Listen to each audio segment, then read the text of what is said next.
My guest today is David Menzies, the Menzoid from Rebel News. It's Saturday afternoon. He shows up in a funeral outfit. What the hell's that? You know what, Mike? I think that might be a good backup career to have in this business. Dying is never going to go out of fashion, and as the population of the world increases, why not? As long as you can put up with dead people. But the way I figure it, if you're driving a hearse, you get to use the HOV lane, and that saves you some time. Right. You just string words together and hope they make sense. That's basically how it works with you. Well, you throw the... I followed none of that. I think what you're trying to say is thin the herd, but I'm not positive. Well, I'm saying thin the herd can be... I think you're a supporter of coronavirus. That's what I got out of that. Well, that would be very good for the funeral director business, wouldn't it? Yeah. The four horsemen of the apocalypse, I think, get preferred parking at the funeral home. By the way, I don't want to say your buddy Trump is dumb, but he's banned the importing of Corona beer in the U.S. No, he hasn't. Yeah, as of yesterday. Well, actually, believe it or not, Mike, it's a true story that Corona sales have plunged. And it's kind of like you scratch your head and think, are there people out there that are completely moronic? Not only that, Dave, but virus sales are almost down to zero. I haven't had a virus on my computer for the past 2 weeks. It's just been unbelievable. Well, no wonder there's so much Purell in this office. I got to say this. I don't agree with a lot of Rebel News politics. How dare you? But I am going to tell you this. I think you and Ezra Levant are the most entertaining journalists that I've ever seen in my life.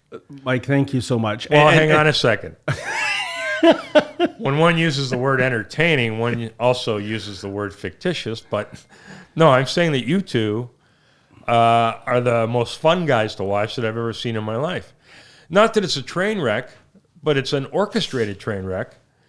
And you literally put yourself in harm's way. We do.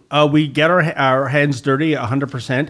And I think what you said, entertainment, the cardinal sin in this business, the way I look at things, Mike, you can either be good or bad or so bad you're good.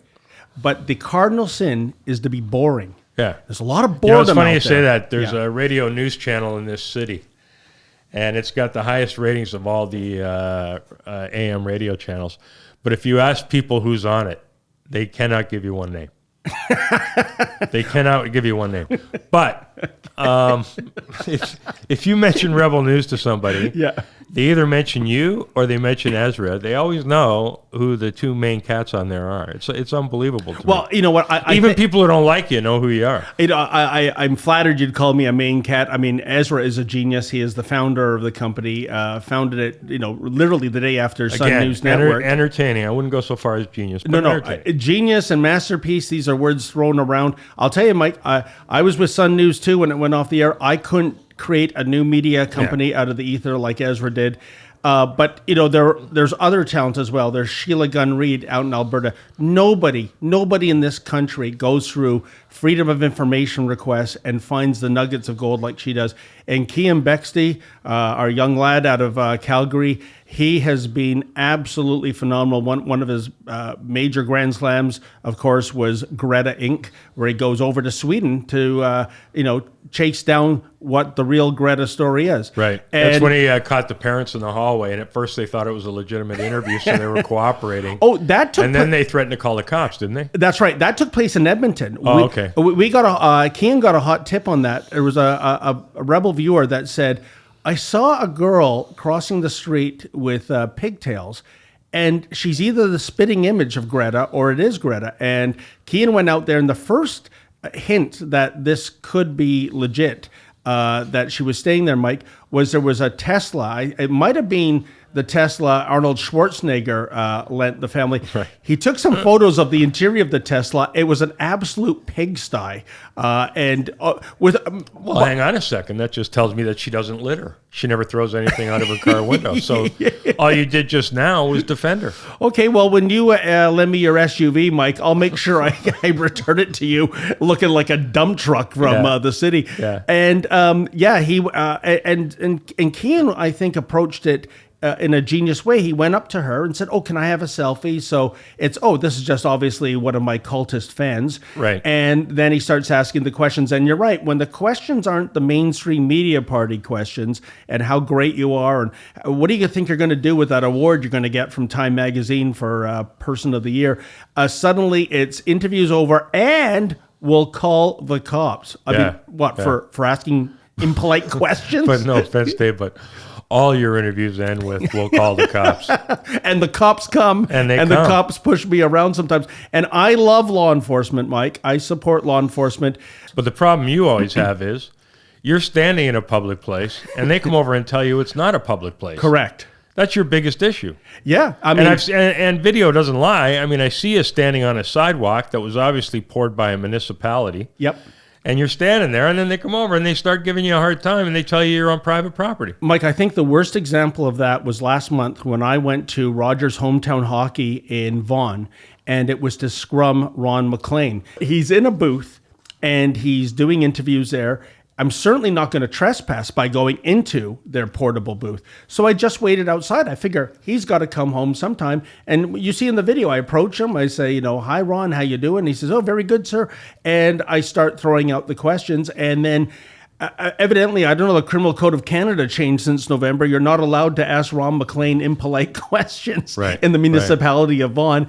And that's what came of it. I never dreamed, Mike, for a second this was going to happen, that a dozen police officers, almost like they're Rogers' private security guards, would descend upon me. In fact, I was having memories of the movie RoboCop, how Detroit outsources policing to Omni Consumer Products. And, because that's what it seemed like to me. And I actually got some footage later on of the Rogers head honcho there having a football scrum with the cops, telling them what to do. Well, what the hell does that, Mike? It's funny you say that. First time I ever noticed that was when I was on my motorcycle on the 407, which is a toll highway. Yes. And we all knew that without a transponder, motorcycles were not built. Oh, don't they take a picture of a motorcycle They do plate? now, but they didn't then. Okay. You could just pull over to the side a little bit, and the camera would miss you. And if you didn't have a transponder, they didn't bill you. So I'm on the 407 one day, and I get pulled over by an Ontario provincial police officer, and he asked me if I have a transponder. I said, "No, I don't." And he started giving me a hard time about not having a transponder for my motorcycle. I said, "You don't have to have a transponder." Correct. And I finally turned to him. I said, "Since when have you guys become a collection agency for a Spanish company that owns the 407?" And the guy backed off, and he let me go. That's because he had nothing. I got to tell you the funniest 407 story I ever heard. And by the way, folks, if you've never been on the 407, like Mike said, it's an electronic toll highway. So whether or not you have a transponder, there are cameras that take a picture of your license plate. And if you don't have a transponder, they find out where you live and they send you a bill. And boy, that was a lot more sensible than your opening statement. So had a beginning, a middle, and an end. Okay, well, Mr. Journalism. Here's the funny story. There's a minivan merging onto the 407, and there's a police officer behind the minivan. They're just driving along, merging on, and when it gets to the array where the camera is, to the cop's surprise and later shock, he sees the hatch of the minivan pop up a few inches, and a tiny little hand covers the license plate. So there was like an 8-year-old kid in the minivan, and the father had told him, "Now, before we go past these cameras, stick your hand out." Stick it over the plate. Yeah, I mean, you're merging at 90 kilometers an hour, and you got Junior hanging half his arm so the out. Cop nailed him, pulled him over. Oh, of course, yeah. Yeah, that's great. You get hit with child endangerment for that. And as well you should. Yeah. You know what? You want to save $7. Plus, if the kid wasn't wearing a glove, it's kiddie porn. I imagine they went after somebody at the 407. And let's not forget about the seatbelt violation. Yeah. Oh, yeah. Everything. Jeez. Yeah. But that's where I support getting the book thrown at you when you put a little kid like that in endangerment. But a funny story just because it ended without anyone getting hurt. Yeah. What's your dream job? You know what? I think I'm living my dream job, Mike. What, being crowdfunded and not knowing what you're getting paid every month? Listen to me. Ezra Levent, in the 5 years of the Rebel, and we just this month celebrated our 5th anniversary. He has never missed payroll.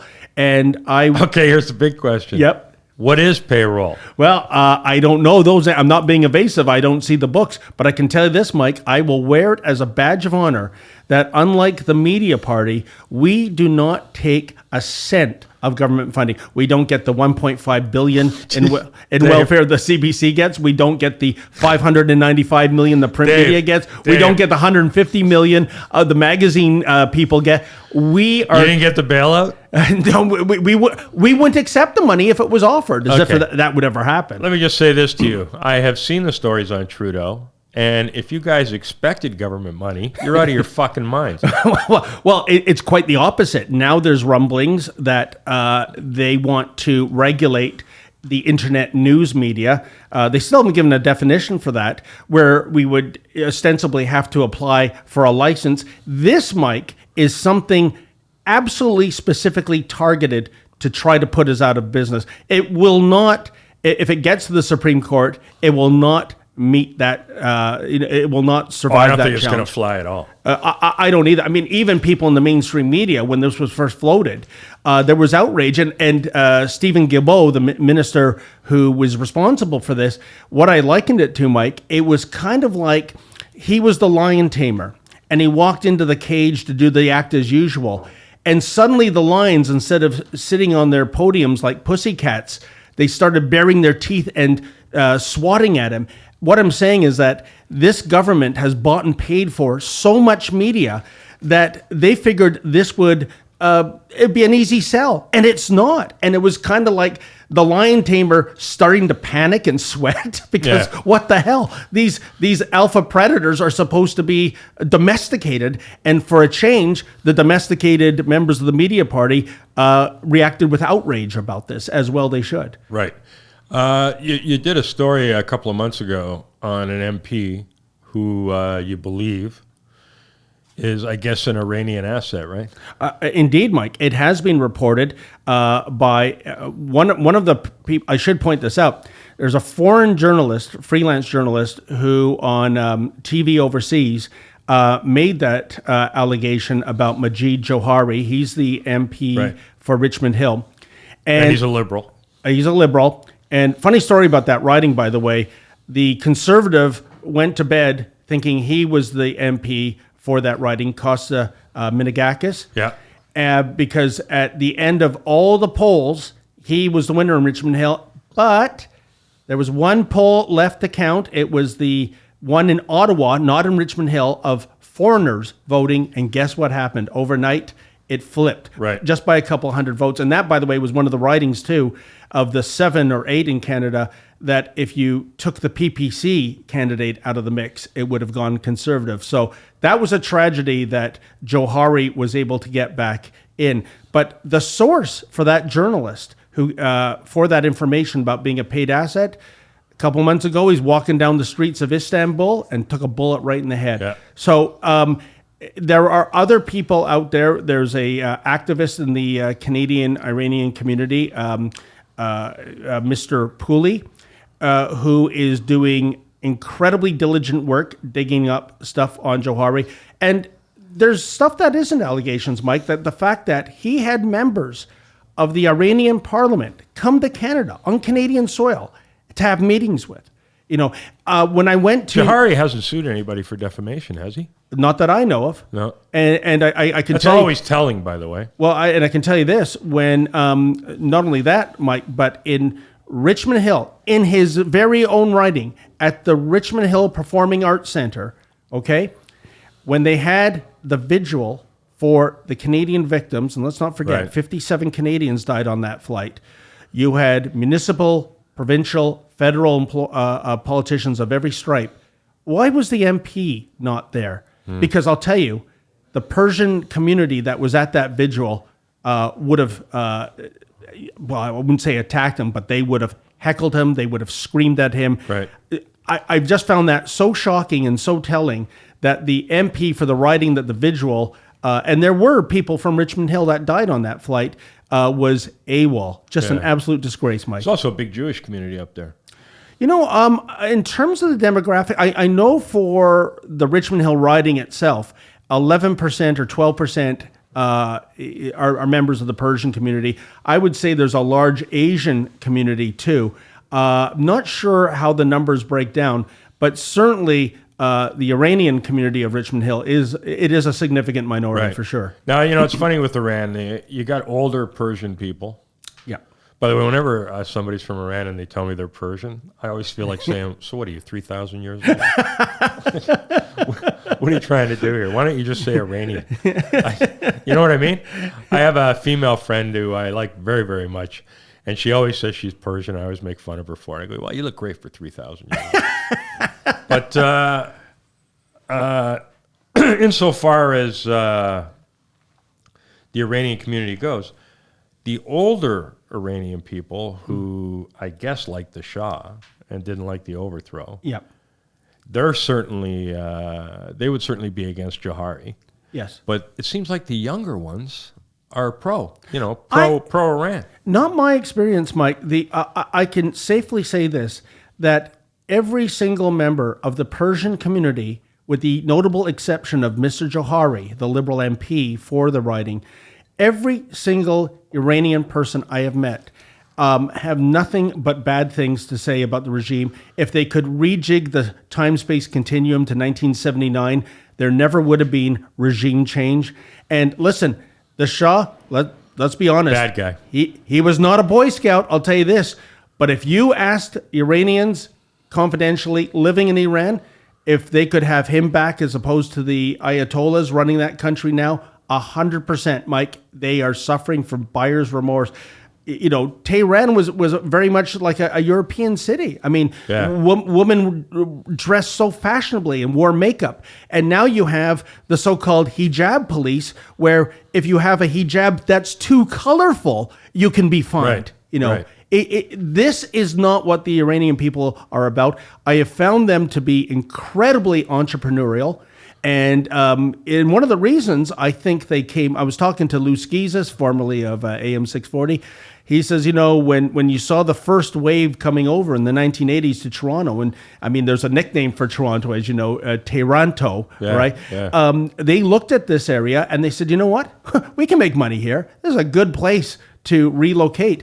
Those are the Iranian people I have met here, Mike. Yeah. Yeah. Yeah, I just thought it'd be funny if you had a hijab and you painted your lower face on it. What are they going to do? Well, no, the hijab, unlike the burqa or the niqab, doesn't cover your face. Right. Yes. No, I mean the burqa. I thought it'd be funny if you painted your lower face on the burqa. Well, you know what? By the way, you've made like 10 errors so far. That's my first one. Oh, do we have somebody like what's his name, Daniel Dale of the Toronto Star doing a fact check on this broadcast? When you went to Johari's office, I thought it was funny. Yeah. This old white lady tried to stop you who looked like a librarian.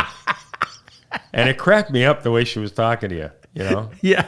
And she called the police. And here's where I'm going to give the York Regional Police a shout out. The officer came there and he said, I was out of I was in the foyer.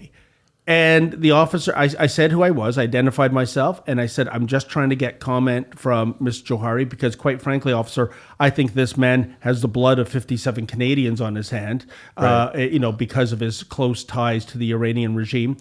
And the officer responded by saying, you're free to be here, sir. However, if the building owner, not the tenant, you know, Johari's office, says that they want you off, we'd have to come back and tell you to leave. I said, I totally understand. I am on private property. And the officer said, well, we don't have any notification from the owner, so you're free to stay here. That was excellent policing by the York Regional Police. And so did you stay? Yeah, you know, for a little bit, because I had the meeting. He wasn't there, though, was he? No. You know, they call the... Constituency office? No, I was just going to say that there's an animal up in the north, the Arctic lynx. Right.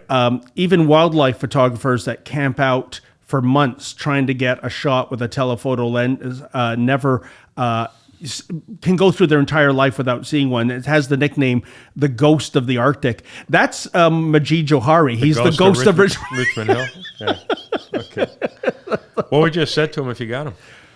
Oh, I did scrum him earlier this month at Hillcrest Mall.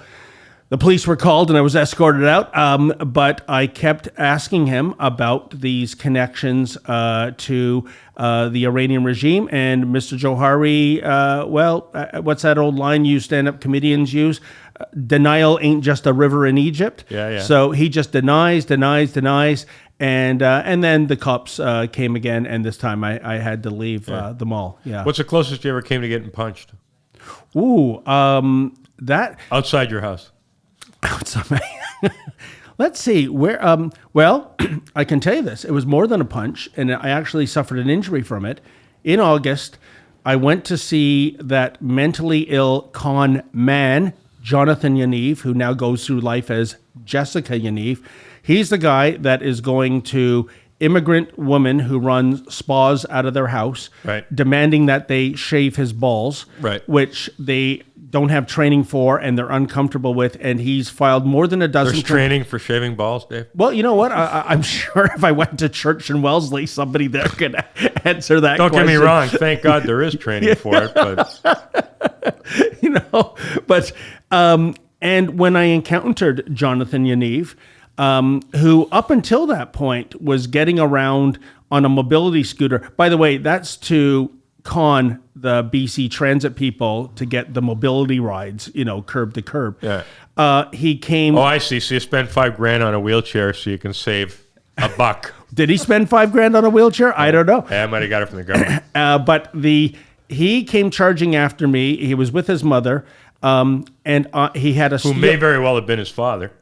You know what? I was asking about his father. That seems to be a mystery man. And well, then again, can you imagine Papa Yaniv? I don't think he's ever said the phrase, "That's my boy." Right? Can't believe you missed that obvious joke, but go ahead. I took 5 blows off my head and my shoulder with a steel cane as I was filming this guy. You can go to the Rebel News and check it out. And it was the very last blow on my shoulder that did a little damage that I had to go to get a little physiotherapy for. His mother, meanwhile, was using her Apple iPad to jam it into my face a couple of times. So that was a severe physical result. The mother was filming the whole thing? No. I had my cell phone camera on a selfie stick. The first blow of the cane, Mike, and this was a cosmic fluke. Of miraculous proportions. I was wearing my spy glasses, they look like eyeglasses, but there's a camera in it. The glasses fell onto the sidewalk. I didn't even know they had been knocked off my head. So what do you do? Order all your journalistic equipment from the back of a comic book? Or Spy Tech. Yeah. There's a free plug. And the camera, the glasses landed on the sidewalk, pointing in the right direction to film the assault that was ongoing. So I had the first person camera. By the way, before you do this again, order something from there. You know that sea monkeys are brine shrimp, right? Was that what it was? Yeah, sea monkeys are brine shrimp, yeah. There was something in the comics I was on an order. It was a submarine, and it was only like $7.50. I wanted to do that too. And I thought, how can it, even in $70 dollars, how can it be so cheap? I used to say to myself, even as a kid, $7.50. How come Canada only has 2? Yeah, and $15, and they were bought used from the UK, right? Yeah. Obviously, the Chrétien liberals never paid attention to the Beatles song "Yellow Submarine." But anyways, Mike, just to show you how this guy games the system, he called the police. The RCMP came. He called the ambulance, and I thought, what's his injury? Tennis elbow from smashing a cane over my head all this time. And when I spoke to the police, and this is going to be, I think it's going to be an action in court as well, Mike. I said, "Officer, I've got the video footage. There's surveillance camera footage. I just took a steel cane over my head 5 times." And the officer, apparently channeling Dudley Do-Right, went, "Well, if we charge him, we might have to charge you." And I said, "Charge me with what?" After seeing video of somebody attacking you with a cane? And he said, "Harassment." I said, "Harassment? I'm in a public place practicing journalism. But that's one of the problems that, in the human rights pyramid, Mike, if you look at the human rights pyramid, if you are an able-bodied, heterosexual white guy, you're not on the bottom of the pyramid. You're probably the foundation for the pyramid. But way, way at the top, as of right now, it is trans. The perverse irony here, though, is, Mike, if you speak to people in the trans community, most of them are absolutely appalled by this guy, giving the entire community a bad name. As far as I'm concerned, listen, if you want to slice and dice your genitalia and wear a wig and earrings and have a guy pretend he's a woman pretend he's a guy, do your own thing. Live your life. Just don't interfere with anyone else's life while they're doing it. But this guy is going around putting these spa estheticians, like I said, most of them immigrant women, specifically because, Mike, they don't know how the system works. They don't know about things like the Human Rights Tribunal. And he has been putting them out of business. He is a despicable, vile individual who is a con man, and I believe there's a large degree of mental illness. We'll see what happens when the courts... What do you mean by putting them out of business? Winning at the Human Rights Commission? No, because once they got these letters that you have to come, and they just shut down. They didn't want to. They were terrified. Yeah, they were frightened. Now, thankfully, because of the attention the Yaniv case has received, Mike, the BC Human Rights Tribunal, and I'm telling you, folks, out of all the tribunals in Canada, the most wacko progressive one there is the BC one. No surprise. But even and we can even talk about in your business. Remember the Guy Earl case? The stand-up comedian. That's a BC Human Rights Tribunal thing. Yeah.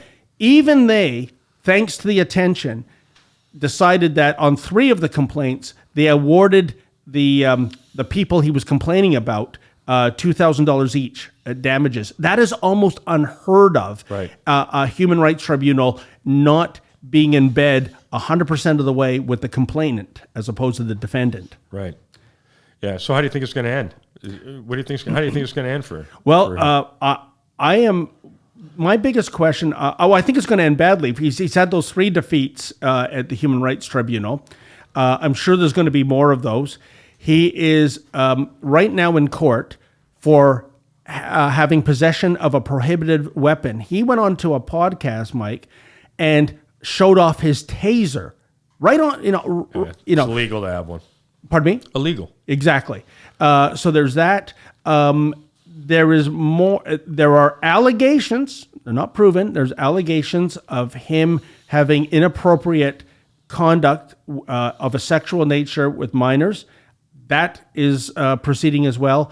I think his house of cards is going to fall down. Right. My biggest question, Mike, and no one's been able to solve this riddle, where is the money coming from? He seems to be a full-time agitator. I don't know if he has a job. I don't know if he has an inheritance, but him and his mom live in separate nice condos in the Vancouver area. And for the life of me, this must be costing him a mint. He's now hired a lawyer to represent himself for the prohibited weapon charge. And I wish we could get, maybe one of your viewers or listeners can tip us off on that. I'd like to know where the money trail is with this individual, because it must be costing him a fortune. Yeah, yeah. We're going to talk in a couple of minutes about the rail blockades, because I know you've been covering those too, right? Indeed. Yeah, I want you to explain what the whole thing is, what it's about, and how many stories you've done on it. Absolutely. And we have a surprise guest coming in regarding that. Yeah, a surprise guest. Something I want to ask you, your wife, your kids, your kids are older, right? They are, yes. How old are they? 20 and 18. Right. And is your wife the same political stripe as you are? You know what? Increasingly, yes. And she's actually putting out tweets of that nature. But I would... Under what? Womenzoid? Well, I'd like to refer to her as Lady Menzoid, but right. I think she does her own thing on Twitter. I only use Twitter, Mike, to tweet out my Rebel News stories, and that's it. Yeah, yeah. What about the kids? Because I find if your kids are 20 and 18 and you have the political stripe you have, they usually hate your guts, and you got to put a piece of Scotch tape on your hood every night so you can make sure they haven't planted a bomb. You know, this is the thing, and this is, I find, so depressing and so telling of where we are in society today. In my house, it's pretty much as right-wing as it can get, I would say. But even... What, your kids too? No, this is the thing I'm leading up to, Mike. Yeah. But the indoctrination of the education system is such that I believe if they were living in the U.S., they would be voting or wanting to vote for Bernie Sanders. They have been indoctrinated to such a degree by the education system that even in my household and the kind of content I produce for Rebel News, it's water off a duck's back. It's all. I mean, but I guess it goes back to the Winston Churchill quote. Hopefully, I'm not butchering it, but he said, "If a man who is not a liberal when he's 20 has no heart, a man who is not a conservative when he's 40 has no brain." Yeah, that's it. So I think with the passage of time. And hopefully maybe they'll actually view my videos. We can reverse engineer their ideology. Are they embarrassed? You know what? They've never actually said they're embarrassed, but like all kids, I mean, I remember when they were young and precious and you'd go to the mall and they would hold your hand, right? And then there's that age, I guess it's around maybe 12, 13, where you go to the mall, there's no more hand-holding, certainly, and if they see any of their friends at the mall, suddenly you are radioactive waste. Right. You are That's always been the toxic, way. right? Yeah. So, by the way, if your kid's 20 and holding your hand at the mall, I think that's even sadder. Just to get that point out there, Dave, I'm sorry you're yearning, but believe me, you're better off.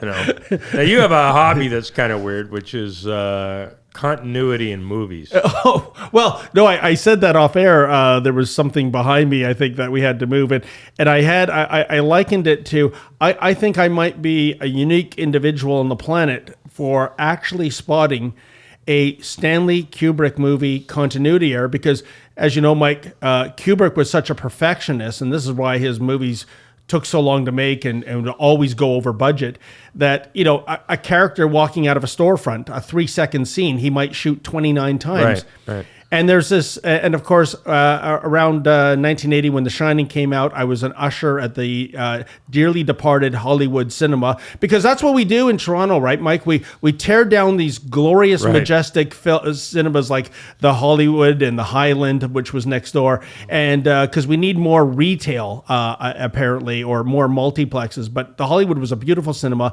and I was working as an usher, and I watched The Shining, maybe 499 times. And there is the scene where it's the Here's Johnny scene where Jack Nicholson goes with the axe to murder his wife, Shelley Duvall. Right. And he's hacking the bathroom door apart. Then in the middle of the hacking, the Scatman Crothers character, who's come back to the Overlook Hotel to find out if everything's okay, is calling out his name, and he stops, and you see Scatman Crothers. And then when it gets back to the bathroom, there's one extra panel, right? Of that bathroom door missing. But he stopped the axe swinging. So there's no way that he could have taken another panel out. So there was obviously a continuity error that even the master Stanley Kubrick. And when I saw this, I had an epiphany. It was like, seeing a religious vision or something, Mike. But, I think if there's any film buffs in your audience, they probably found that to be a fascinating story, and everyone else is maybe changing the channel right now. But you brought it up. I'm going with, while they cut the Scatman Crothers, you took one more swing, Dave. I don't know. I wouldn't call that a continuity issue. I call that a David Menzies issue is what I'd call it. Right.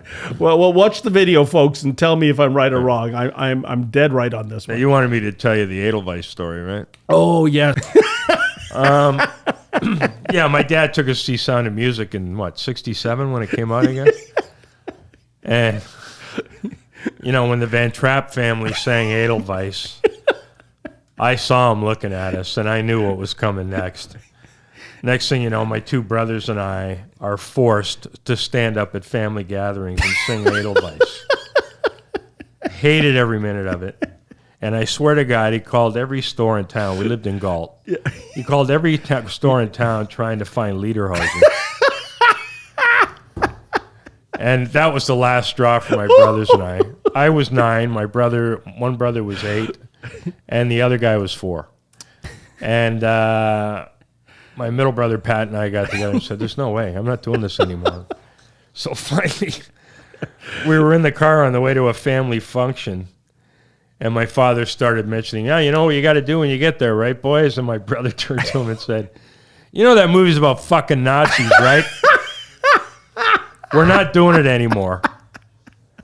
And that was when the band broke up. And my younger brother had no say, so he had to go solo with Edelweiss. Oh, and to think this could have been Canada's version of the Partridge Family. Oh, my God.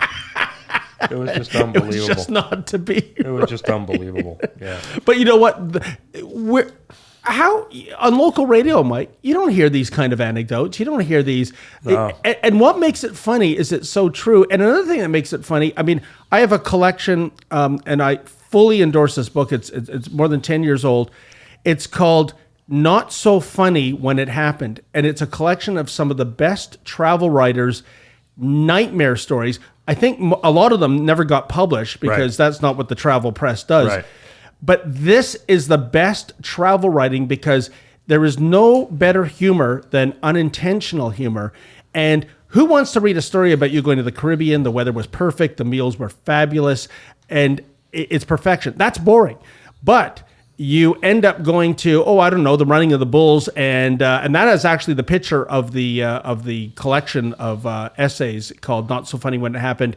And it's a bull's horn going through a guy's thigh. Now, when, you're in hospital, you're in pain, you're in agony, but wow, Mike, do you ever have a story for the ages, don't you? I thought a great travel story would be, I thought my wife was gullible enough to believe that all-inclusive meant we could fuck other people. Oh, jeez. That'd be a great travel story. Please, I scare easy.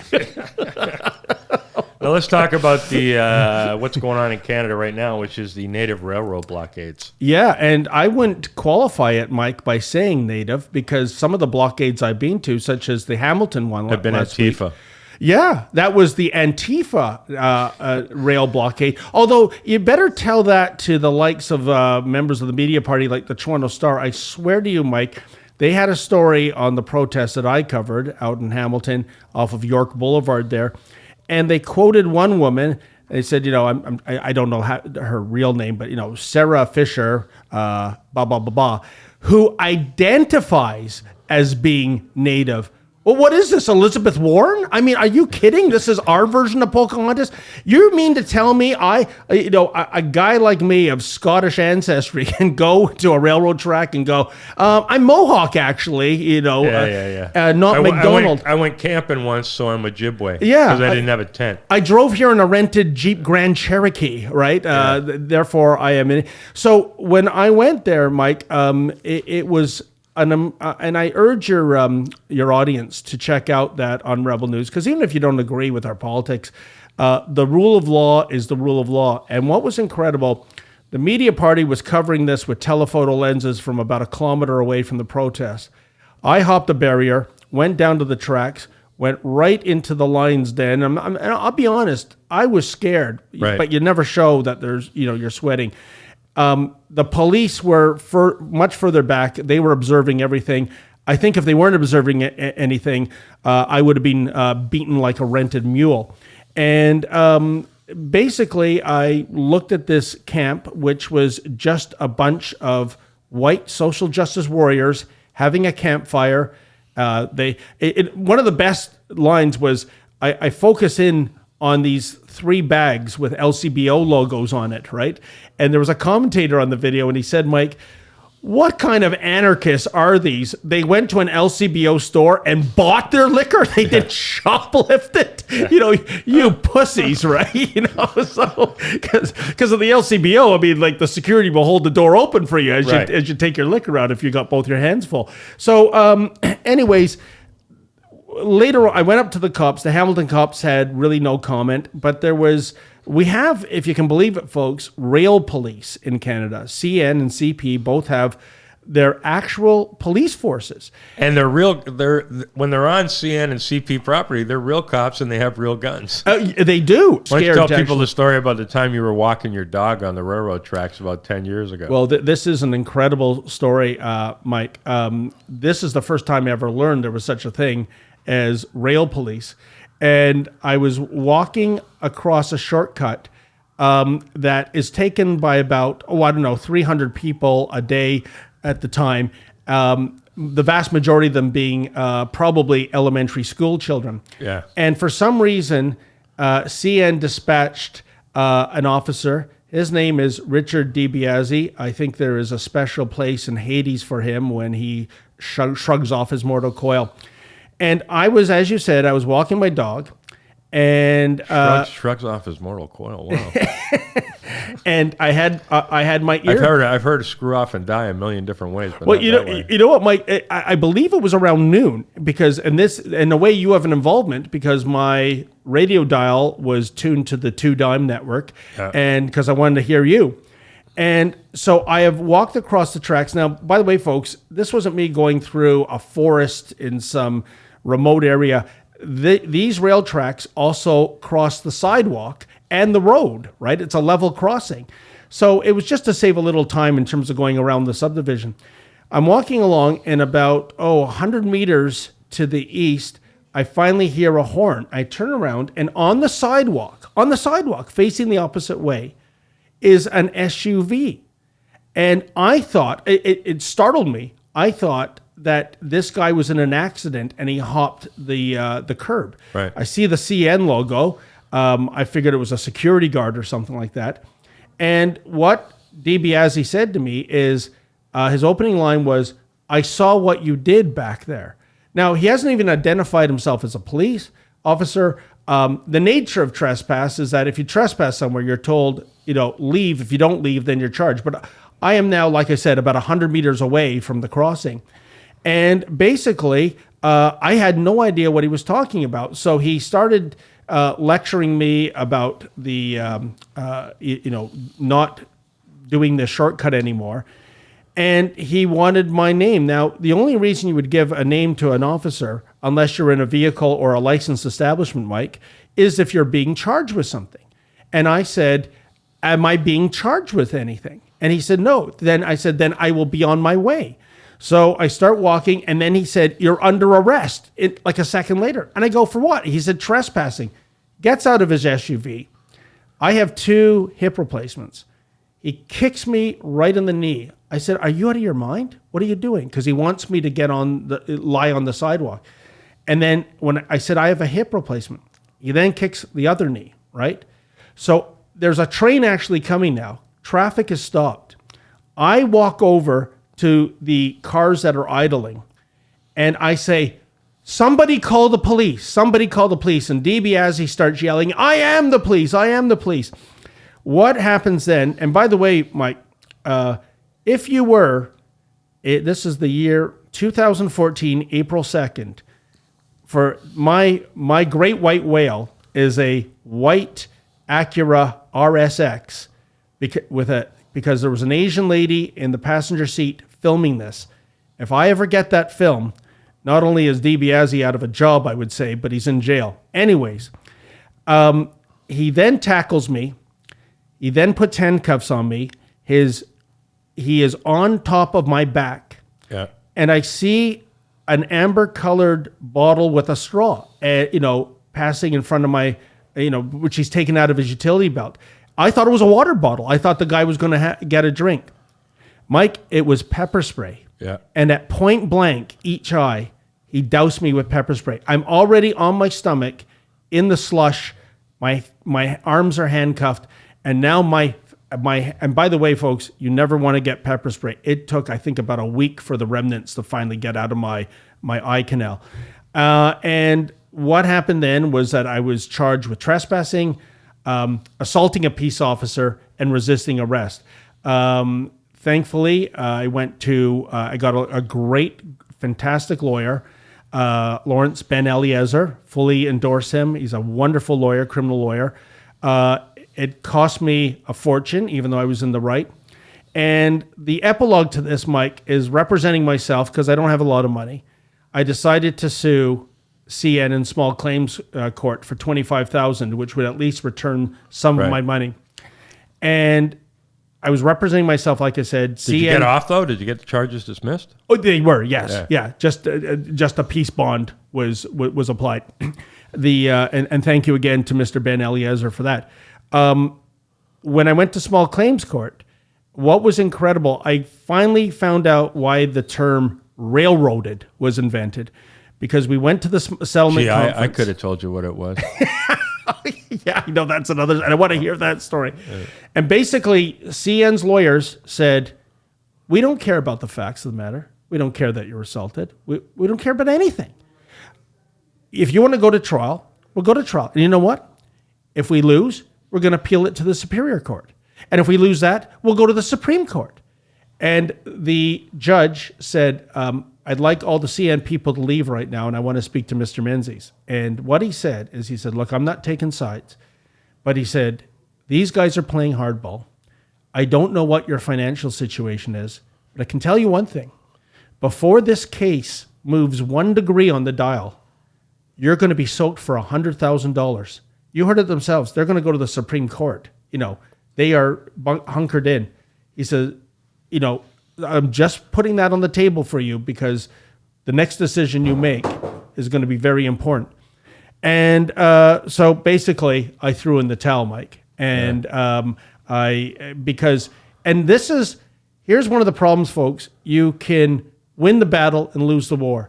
If I had Lotto Max FU $70 million money, right, I would have gone to the Supreme Court if need be, right? But I don't. And that's the situation you're in. And it's a tragedy because that would have been a modicum of justice for me, and it would have at least recouped some of the money that this cost me. And yet, here's this cop off scot-free. And I can tell you this, Mike, if there was video evidence of this, it's not a court case. It is a prison case, I believe, for this officer. One of the Apotex has a factory where this happened. It was right outside that. One of the first things my lawyer did was contact the security there to find out if there was any surveillance footage. Right. And unfortunately, the surveillance footage did not reach all the way. So, like I said, if you are that Asian lady in a white Acura RSX who filmed this on April 2nd, 2014, please get in touch with me. As long as you haven't deleted that video footage, you have a piece of evidence there that I think can put a really bad so-called cop So you've narrowed it down to an Asian lady filming something. In a white Acura RSX. Yeah. And Mike, you know what? That's not a silver Toyota Corolla. That I think that model was only made for 5 years. Okay. And and it's a white one. We know that. Yeah. So and she presumably lives in York region. And it was funny. 3 times shortly after that, I saw white Acura RSXs driven by Asian people, and I'd run up. I drive after them. And I go, were you at the railroad tracks on April? And it was always, you know, have a TV show called David Menzies, Racist Private Detective. How is that racist? I mean, you know what I got out of that whole 10-minute story? Oh, no. You have a really disloyal, shitty dog. Well, where was your dog when all this was going on? Dexter is a golden doodle. And it is an incredibly affectionate animal. But they don't like to get involved. No, he was running in circles, barking, right? Yeah. And Mike, I can tell you this. Again, York Regional Police acting very good on this situation because they came on the scene as well. And evidently, I had to go to York to the Major Mackenzie detachment to get mugshots and fingerprints. Yeah. And I walked there, and there's a lot of rough trade there, a lot of people that look like criminals. I'm there in a suit and tie, and the officer, he says to me, what's this story? Tell it to me in 30 seconds or less. And I told it to him. And he said, you know what? He said, I'm not going to do their dirty work here. I'm not going to take your prints and do your mugshots. To hell with that. Let them do it. He was so appalled by that. I told my lawyer this. He says, are you sure, Dave? Because if you don't get that done, if there's no record, that's contempt, right? And, you know, And so that was how egregious they acted. Second thing, Mike, at the time I'd been living in this subdivision for 16 years. As I said, this happened on April the 2nd. On April the 3rd, the very next day, and my lawyer very prudently told me on April 2nd, you go back to the crime scene and take as many photos as you can. And I'm glad I did. On April the 3rd, after 16 years of there being no fence and no trespass signs. Suddenly they're up. Yeah. See what happened? Yeah. Already covering their asses, right? Less than 24 hours after this egregious thing. So when you go up against a big corporation, right? And my problem is this. My final note on this, Mike, is that there is no civilian oversight of these rail police. There is no SIU unit to... I've heard lots of horror stories about these guys. Yeah, the companies themselves are responsible for their behavior. And if CN and CP, their mission statement is, well, to return shareholder value. You think they're going to spend money going after their rotten cops? No. No, exactly. All right, and we're going to talk more about the railroad blocks that have been going on. Okay. And this reminds me of a scene from Annie Hall, where they're in the movie lineup and a guy in front of Woody is explaining Marshall McLuhan. And then Woody goes to the back of the line and brings Marshall McLuhan up. And Marshall McLuhan says to the guy, obviously you know nothing about my work. That was my favorite scene in Annie Hall. Yeah. And then Woody Allen breaks the fourth wall and says to the audience, wouldn't that be beautiful if that really did happen? Yes. Well, I have something beautiful that's really going to happen. Okay. We have Ryan Bellerose here. Come on in, Ryan. Ryan Bellerose. Holy mackerel. And Ryan is an expert on the railroad blockades because Ryan is a native activist and he's someone who's trying to bring clean water to reservations. And he knows everything there is to know about this situation. Yeah. So we're going to double check all your horse shit. Okay, then. But before you do, I'm surprised, when I came on your show, the first thing you said to me, Mike, is I look like I'm going to a funeral, or I look like a funeral director with my beautiful suit that I got from a Harry Rosen outlet store. I can't quite buy my suits at the real Harry Rosen. Meanwhile, I'm looking at this Ryan guy. He's wearing shorts. It's like minus 16 out there, right? Yeah. I mean, like, I'm almost expecting Annette Funicello, what was that woman's name? And a bikini. We can have beach blanket bingo. I mean, what are we going to the beach? Like, how come you're not busting his balls about that attire? Well, that's what I wanted. Because he's going to open with Edelweiss. One song I will never sing.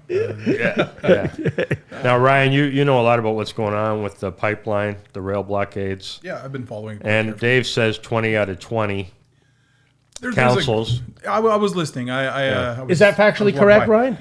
You know what? Factually, yes. Thank you. But I'm gonna get towards some stuff because actually, especially after listening to your story about the railway cops, I kind of would expect you to be a little more empathetic after dealing with that, just because you kind of got a little bit of a taste of what being an Indian in Canada is like sometimes. Oh, really? Yeah, because like listening. By to the way, if you'd gone 4 feet to the right, you would have been out of his jurisdiction.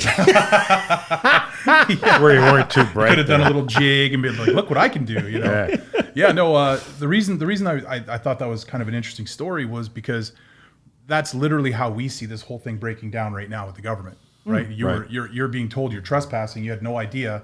For a lot of Native people, we're like, this is our land. How the hell can we be trespassing? Right? So it's an interesting thing for me sometimes to watch the cognitive dissonance from, look, and I'm fairly right-wing myself, but I'm just saying, like, when I was listening to your story, I'm like, so why does he not understand why some of these people feel the way they feel? If somebody from the government... Well, explain the story. It's a natural gas pipeline going right across the country. Yeah. And it's, and they're here's my thing. Yeah. They're at the train tracks. Blockades are everywhere. Yeah. Why not just why didn't the government just say, well, we're going to run the pipeline along the right-of-way of the railway track that already exists? Which you would think would be the simplest solution. Yeah. But unfortunately, it would also mean disruption of railway service. I know that's really ironic and while they're building it. Yeah, it's kind of ironic and funny. We're talking about, disruption of rail services, but that's what would have happened. It would have been delayed by the building of the pipeline. Meanwhile, the people that are actually out and about talking about this stuff, I would say, honestly, if you ask the average person, it's probably about 50-50. It's really, the numbers are a lot different than people think, because you only see the ones on TV that are rah, anti-pipeline, oil is evil, right? Well, and these Antifa people are not natives. Oh yeah, well exactly, and they're the ones that have the money. You have to remember that as well. Yep. I mean, the average guy, the average native guy, he's at work.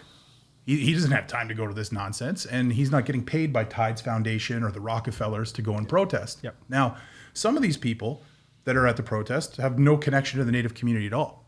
And those are usually the ones that are advocating for doing something stupid, doing something violent, right? Native people ourselves, we're very hesitant about that because we know where that's going to lead. We know that it's the second a native person does something stupid and violent, it's going to have repercussions for native people all over Canada.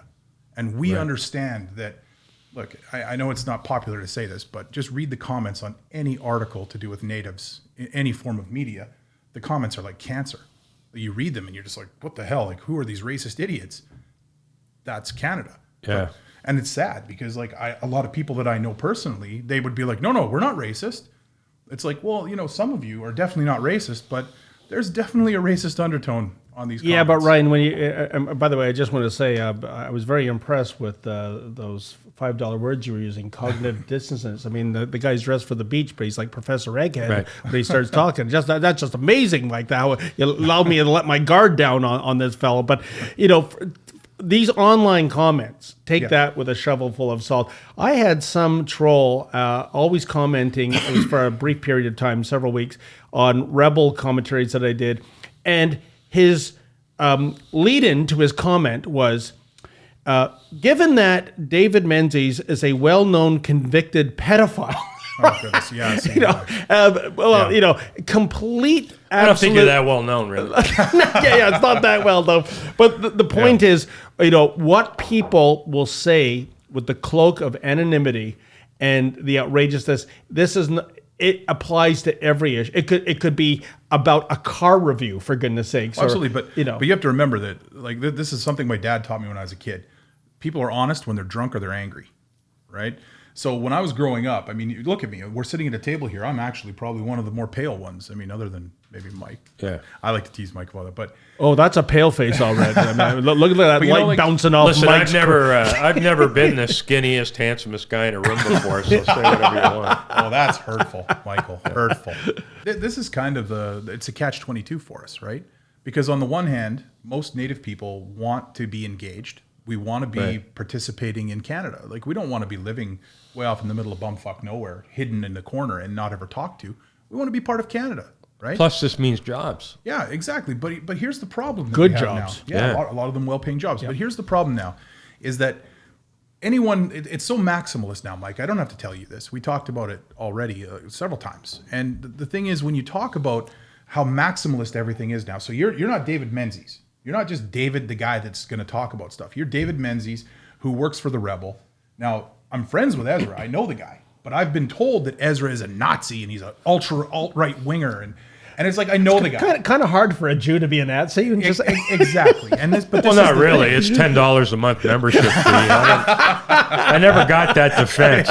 You know, it was $10 a month. And just because I played 3 seasons with the Area Nations Hockey League, you've got to condemn me for life for that. Yeah, exactly. Yeah, but that's what's that joke about? I built 50 houses. Nobody called me a carpenter, but you suck one dick. You know, like that's so. But my goodness, this is turning into the Baby Blue movie here. I mean, I know we're near city TV, but my goodness gracious. But it's like you made a good point. But I'm talking about the maximalism now. Like, we can't, as a Native person, if I say online, this goes for everywhere. I say it on Twitter. I say it anywhere else. If I say, you know, maybe, just maybe, instead of looking at everybody as my ultimate evil enemy, maybe I should just talk to them first. Maybe I should get their opinion and actually find out what they really think.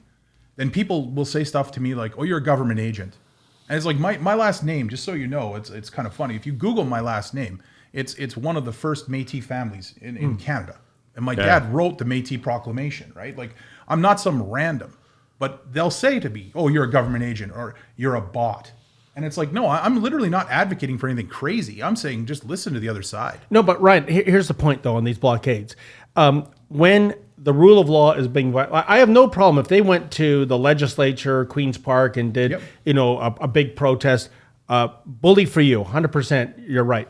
But they blocked rail lines, which is illegal. So they broke the law. Secondly, there was a court injunction, which they ignored. When that court injunction is issued, unlike what Prime Minister Trudeau said when he finally came back from overseas fishing for that UN Security Council seat, and said words to, well, we need more dialogue, blah, blah, blah, blah. No. When there's a court order, dialogue is over. Right. It is now, the dialogue has been done. Get off the tracks. Stop breaking the law. Otherwise, do we have a two-tier legal system in Canada right now? Yeah, I think we all know what the next step's going to be. They're going to start building it. They're going to get so far. Yep. And somebody's going to dynamite it. Yep. You think so? Positive. Positive. Somebody's going to dynamite it. I hope not. Do something stupid. You know what's going to happen? They're not going to wait. Well, they might be stupid enough to wait till it's full of natural gas. But I mean, if you're going to do it when it's empty. That's a tragedy because I would say the biggest victim group would be natives. Absolutely. Right. Natives are going to get. I'm not saying natives will do it. Thousands of other groups might do it. Yeah, and that's the problem, Mike. Who are these people? I mean, it's kind of like when you look at the Green Movement. The Green Movement isn't about environmentalism anymore. The Green Movement is the Red Movement with a new coat of paint. These are, Marxists and socialists and communists that have co-opted something that is supposedly sacred, environmentalism. I mean, what kind of a thug would be? There's so many safety measures that can be put into a pipeline that can't be put into a tanker in the Gulf of Mexico or, God forbid, up in Alaska. Exactly. There's so many safety 100%. measures. That's a good point, too. It's funny you brought that up because on that, we 100% agree. Look, the way that the native movement has constantly been co-opted. I mean, Idle No More started talking about the omnibus bills and the fact that they were hiding the slow erosion of native rights under multiple things, right? A lot of those things we actually agreed with in the omnibus bills. There were times where an omnibus bill, there's 35 things in it, we agree with 31, right? The problem was that there was stuff in there that we strongly disagreed with that was slowly eroding our rights. Now, here's the issue, and correct me if I'm wrong, Idle No More got slowly kind of co-opted. I was one of the people that I created the Facebook group for INM. It's kind of funny. I got banned from my own group because some white liberal hippie lady wrote this article about GMO potatoes and how they use them at McDonald's. And I was like, lady, most Indians can't afford to eat at McDonald's. We don't give a shit about your GMO potatoes. Right. She banned me from my own group. Well, Ryan, welcome to cancel culture, another product of the left. Yeah. Well, I'm not going to disagree.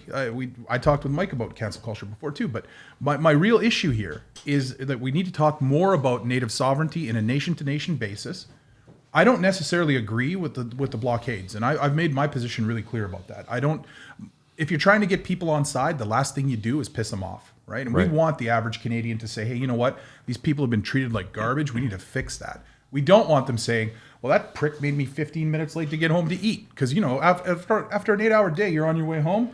15 minutes, you start seeming like a big deal. Yeah. An hour. Yeah, but Ryan, the fact of the matter, it wasn't 15 minutes. With the Belleville blockade, it was almost 3 weeks after the court order had been issued. So here's the thing about the hundreds of millions of dollars it cost the Canadian economy. And I'm not going to dispute that. Factually, you're absolutely correct. But my issue with the railroad blockade is now it's turning into this discussion where because the rule of law, right? Here's my problem with the rule of law.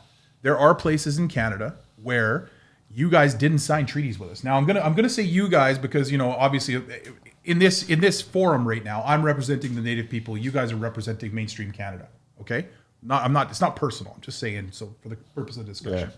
So my rebuttal would be okay. We never signed a treaty in some of these places. Some of these places not only did they not sign a treaty, they didn't even know that there was such a thing as white people.